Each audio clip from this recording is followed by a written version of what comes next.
Hi, I'm Jeff Ranke, Editorial Director of Manufacturing.net and Manufacturing Business Technology. Welcome to Security Breach.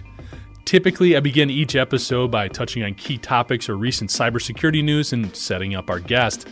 This time, I'm simply going to throw out a couple of figures from Tenable's recent report on the ransomware ecosystem and then get out of the way so you can hear from Satnam Narang, a research engineer focused on security response at Tenable.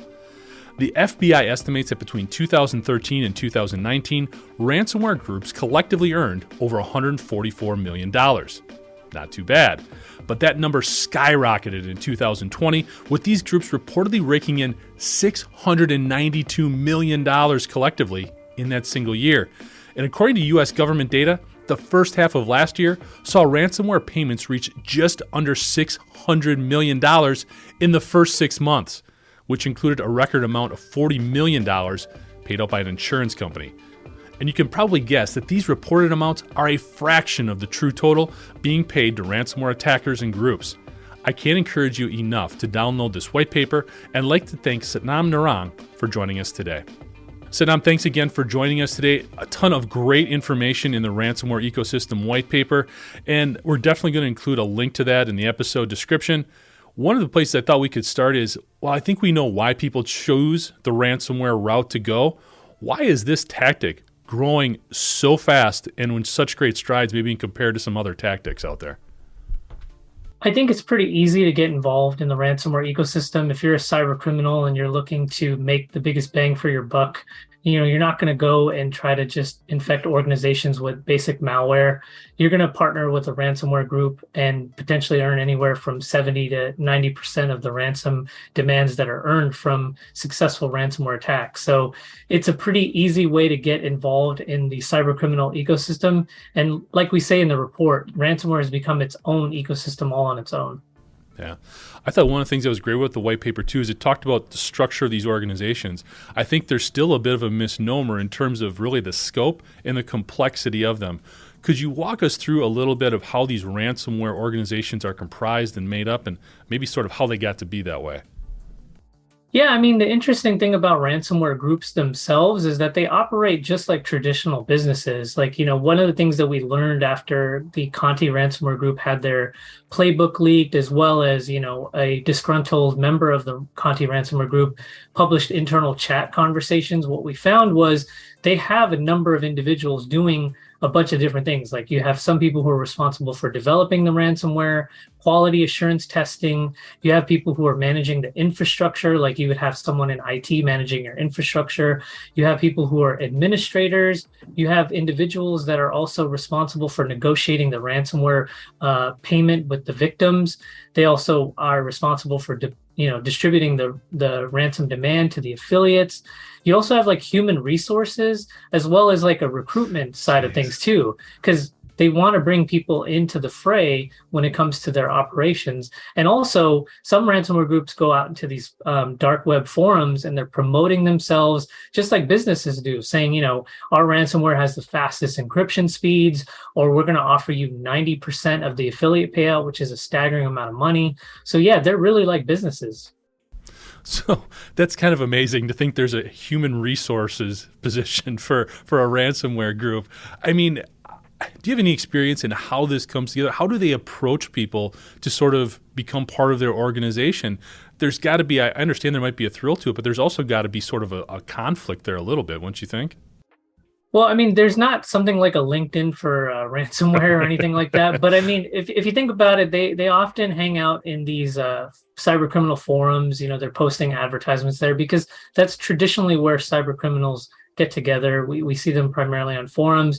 But, a lot of times what we're also seeing is that some ransomware groups that have been around for years, what they'll end up doing is that when they are either, under the law enforcement eye, they'll sort of dissolve their operations, and then they'll maybe rebrand as another operation. So they've obviously had the experience to spin up a new ransomware operation, or some of them, like in the case of the Conti ransomware recently, which disbanded, they start taking leadership positions in other established ransomware groups and sort of help guide these new groups in a different direction. So it's really a criminal ecosystem, and it's an enterprise.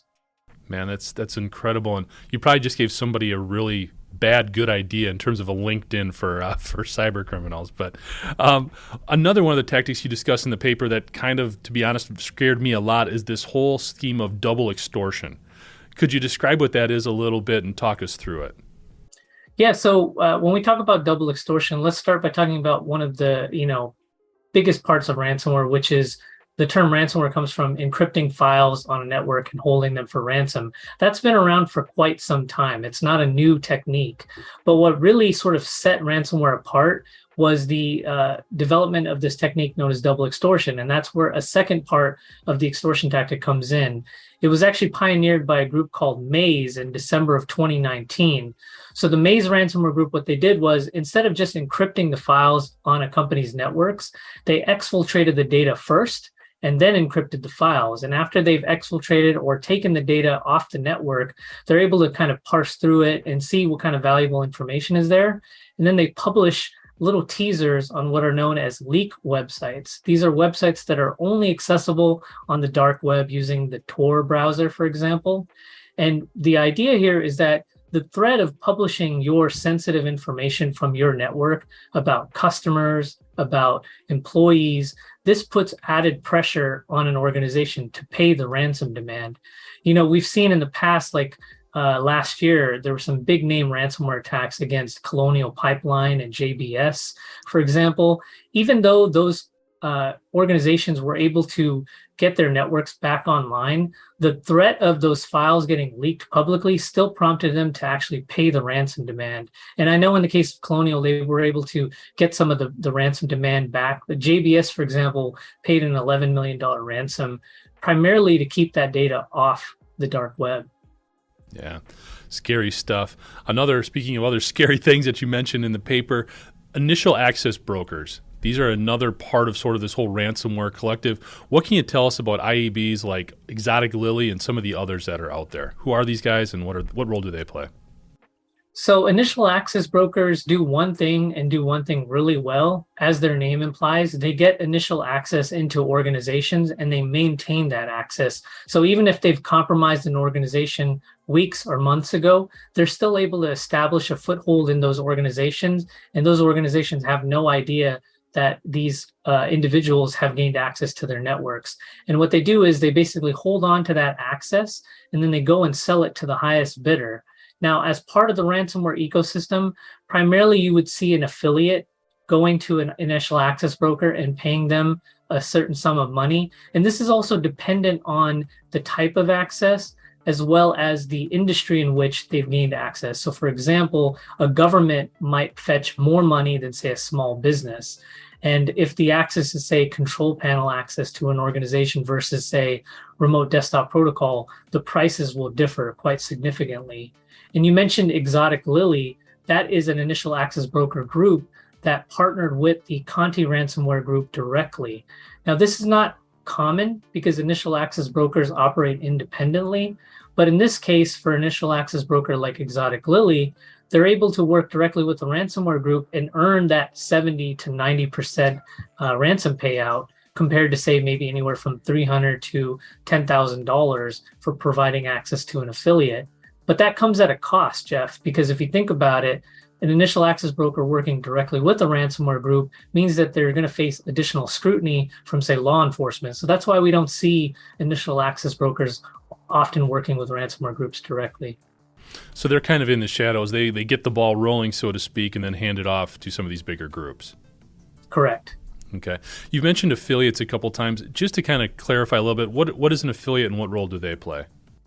So, I mean, when you think about affiliates, the term should be pretty common to folks. But if you don't know, like, for example, if you watch a YouTube video and a creator says, hey, click the link in my description to purchase a certain product, they're participating in what's called an affiliate program from like a traditional legitimate business, where if you click on that link in that description and purchase a product, they'll earn a piece of that sale from the company. This company will give them a slice of that pie.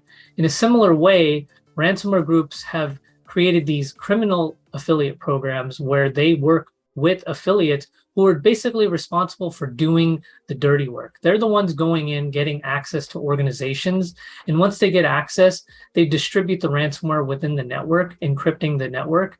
And then they go back to the ransomware groups, and the ransomware groups are the ones that sort of handle, the more administrative stuff like negotiating with the victims, dealing with receiving the ransom demand, and then they distribute it back out to the affiliates. So in the report, we kind of describe ransomware attacks as a vehicle.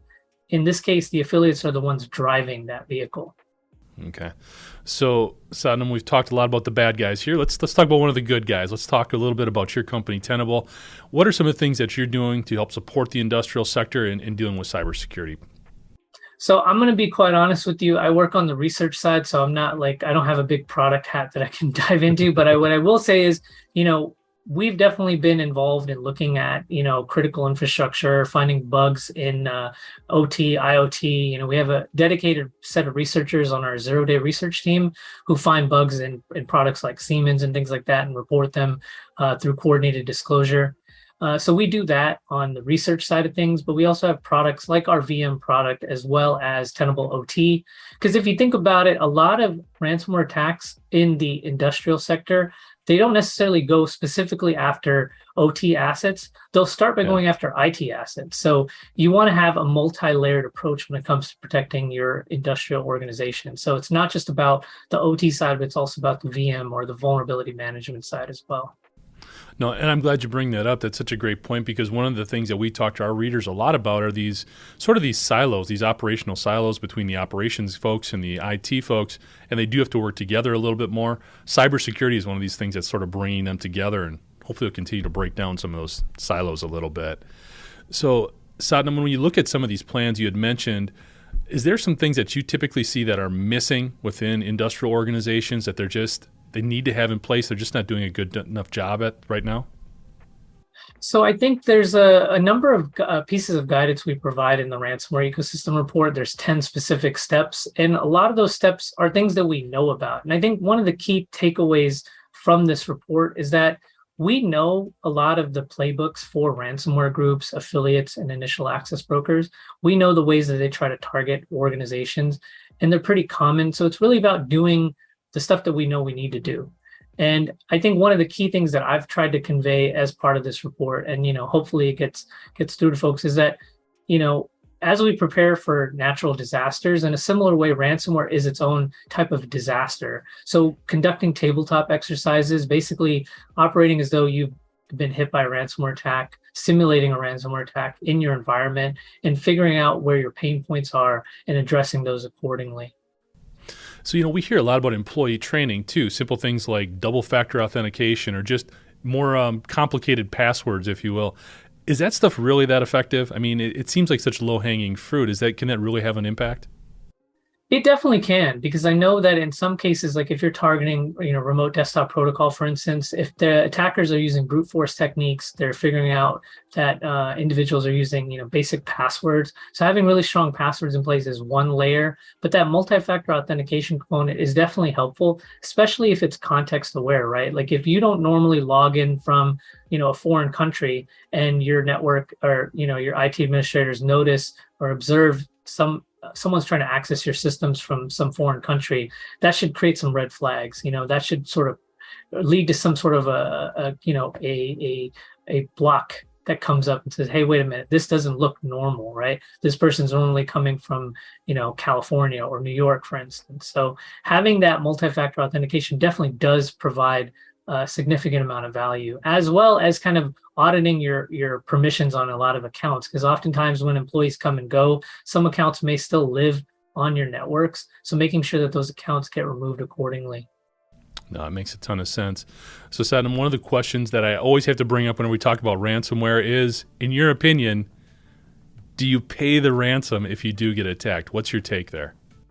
No, never. You don't want to pay the ransom, because at the end of the day, you're basically emboldening the ransomware groups and the other individuals within the ransomware ecosystem to continue their attacks. And I know it's not the best option for a lot of companies because, again, in some instances, you don't want that data to get leaked onto the network or, get leaked publicly. So we don't recommend paying the ransomware. And I think the advice of many government organizations like CISA, FBI, they all pretty much say the same thing. Don't pay the ransom. No, there's definitely in the majority with that approach. There are some outliers, but that's for another day, I guess. Wrapping up here a little bit, Satnam, when we look at cybersecurity in the industrial sector for over the next 12 to 18 months, what are some of the general trends that you're seeing or things that our readers and listeners can be aware of? I think one of the things that we continue to see that's really a problem is legacy vulnerabilities. Unpatched vulnerabilities just remain in place for months to years. And, in the Ransomware Ecosystem report, we highlight some of the key vulnerabilities being used by ransomware groups. I think looking out for those unpatched vulnerabilities and addressing them really can kind of help prevent a lot of ransomware attacks. Makes a ton of sense. Satnam, thanks again so much, first of all, for writing the paper. I enjoyed it a great deal. And like I said, we'll definitely have a link to that in the episode description. If you want to find out any more about the work that Satnam and his colleagues do at Tenable, you can go to tenable.com. Again, thanks so much for the time today. Thanks, Jeff. For more information on the work that Tenable does, you can go to www.tenable.com. Thanks for joining us today. To catch up on past episodes, you can go to manufacturing.net, IEN.com, or mbtmag.com. You can also check Security Breach out wherever you get your podcasts, including Apple, Amazon, and Overcast. For Satnam Narang, I'm Jeff Ranke, and this is Security Breach.